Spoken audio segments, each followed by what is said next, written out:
My name is Sarah and I'm a registered veterinary technician here at West Park Animal Hospital. Today I'm going to be showing you how to draw up and administer insulin to your cat. Diabetes is a common diagnosis for older cats, but luckily we have a treatment here that I can show you today.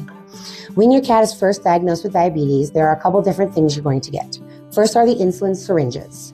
There are two main differences in our insulin syringes. They come in U100 size and U40. U100 is the most common one we're going to be using for our cats today. The other main difference is that you have insulin syringes that have individual numbers, so they go from 0, 1, 2, 3, and then you have ones that also have half sizes. So here's the one that just has the singular size, and this one has the half sizes. When drawing up your insulin comes in two different forms. So our main form that we use for our cat is called a Lantus pen, also known as glargine. You can get this from your veterinarian or most common pharmacies. They come with little attachments, but we are not going to be using that today. I'm going to be showing you how to draw up from the pen itself. So at the end here, there is a small little gray stopper. In order to draw up the insulin, we are going to take our cap off of our insulin pen. Can I use this one? Inject our needle into the gray stopper.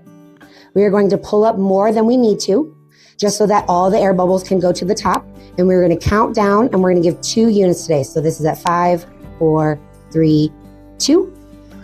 The top number is always 0, 1, 2. Once you're done, you will put the cap back on your syringe. You will put the cap back on your Lantus pen, and this always goes in the fridge. The other form of insulin that we have is in a vial. This you'll have to take out and give it a slight roll. At the bottom, you'll see some white sediment as it does settle. So in order to mix it back up, you're going to gently roll it in between your hands. Never shake your insulin. It breaks up the insulin molecules and then it's not going to be useful. So always gently roll it. This also kind of warms it up so it's a less shock to our kitty friends. And again, the same thing. We're going to take the cap off of our needle. We're going to inject it into the gray stopper. We are going to pull up past the mark.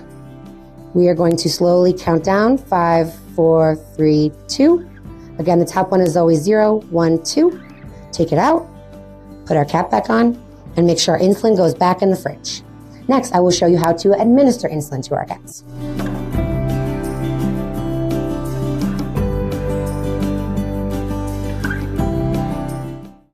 All right, this is Kaveh. This is my baby boy. He's going to be helping us show you how to administer insulin to your cat. So the best place to administer insulin is right in between the shoulder blades here. Sit down, buddy. Good boy. What you're going to do is you're going to take your thumb and your index finger right in between the shoulder blades here, right behind the neck. You're going to kind of grab a little bit of skin and create like a tent. It's going to create like a little hole right here. You're going to take your insulin syringe.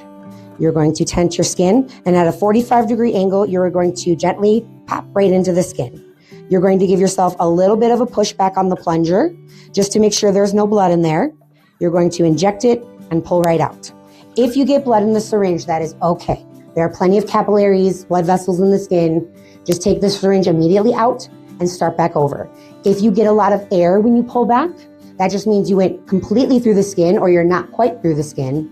Again, just take it out and start all over.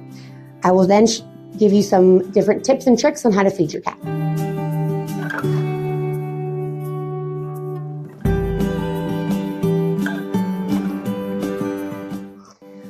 When your cat is diagnosed with diabetes, you are going to be required to feed him 2 meals a day, breakfast and dinner, roughly 12 hours apart. If your cat is a very good eater, like mine, you can give their insulin while giving a meal.